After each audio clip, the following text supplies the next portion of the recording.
Сәлеметсіздер ме, құрметті білім алушылар. Туризмді мемлекеттік реттеу пәнінен 5-ші дәріс тақырыбы туризм саласындағы заңнамалық және нормативтік құқықтық база.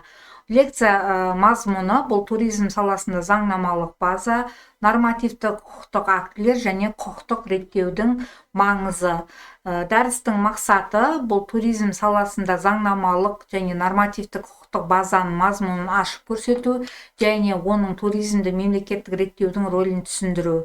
Дәрістің міндеттері бұл туризм саласында негізгі заңнамалық актілерді анықтау, нормативтік құқықтық базаның құрылымын сипаттау, құқықтық реттеудің туризм дамуына әсерін талдау, туристік қызмет субъектілерінің құқықтары мен міндеттерін түсіндіру болып табылады.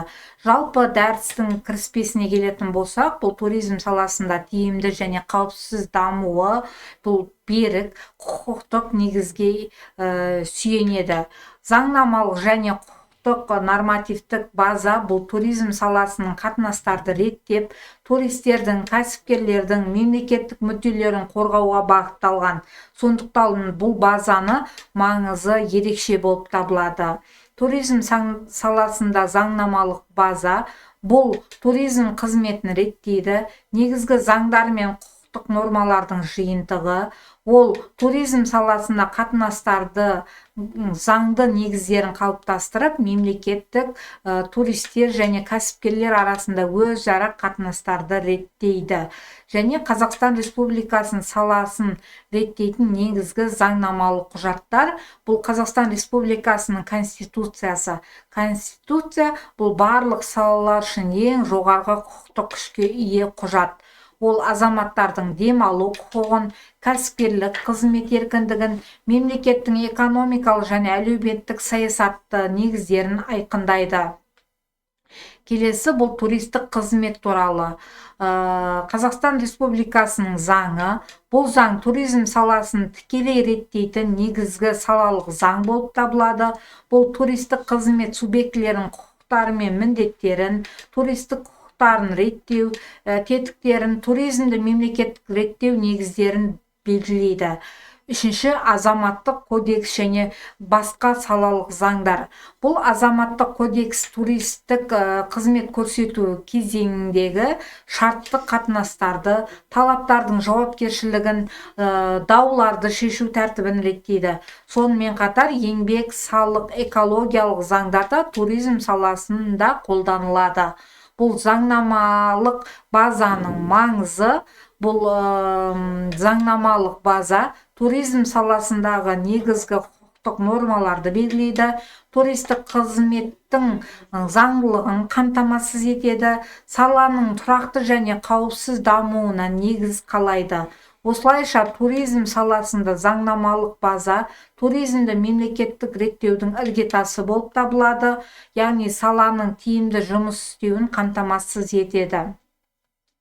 Келесі нормативтік құқықтық актілер. Бұл туризм саласында заңдарды нақтылайды, олардың орындалу тетіктерін айқындайды, құқықтық құжаттар болып табылады. Олар заң талаптарын тәжірибеде іске асыруға мүмкіндік береді. Бұл бірінші нормативті құқықтық актілердің негізгі түрлеріне үкімет қаулылары жатады. Үкімет қаулылары бұл туризм саласында мемлекеттік саясатты іске асыруға бағытталған. Олар мемлекеттік бағдарламаларды бекітеді, туризм дамыту шараларын айқындайды, саланың басым бағыттарын нақтылайды. Екінші, министрліктер мен ведомстволарының бұйрықтары. Уәкілетті мемлекеттік органдар қабылдайтын бұйрықтар лицензиялау талаптарын, қызмет көрсету стандарттарын, туристік қызмет субъектілеріне қойылатын ережелерді белгілейді. Ал келесі стандарттар мен ережелер туристік қызметтердің сапасын, қауіпсіздік талаптарын, санитарлық және экологиялық нормаларды реттейді. Бұл туристердің құқықтары мен қауіпсіздіктерін қорғауға бағытталған. Ал нормативтік құқықтық актілердің маңызы бұл заңдарды нақты іске асыруға мүмкіндік береді, туристік қызметтерді практикалық тұрғыда реттейді, бақылау мен жауапкершілік механизмдерін қалыптастырады. Осылайша құқықтық актілер туризм саласының заңнамалық базаны толықтырып, оның тиімді жұмыс істеуіне қамтамасыз етеді. Ал келесі құқықтық реттеудің маңызы. Бұл туризм саласында құқықтық реттеу саланың заңды, қауіпсіз, тұрақты дамуын қамтамасыз ететін негізгі тетік. Ол мемлекет туристер мен туристік қызмет көрсетушілер арасында қатынастарды нақты ережелер арқылы реттейді. Бірінші, бұл туристердің қауіпсіздігін қамтамасыз етеді. Құқықтық нормалар туристердің адамдардың өмірі, денсаулығын қорғауға, сапалы қызмет алуына, құқықтардың сақталуына бағытталады.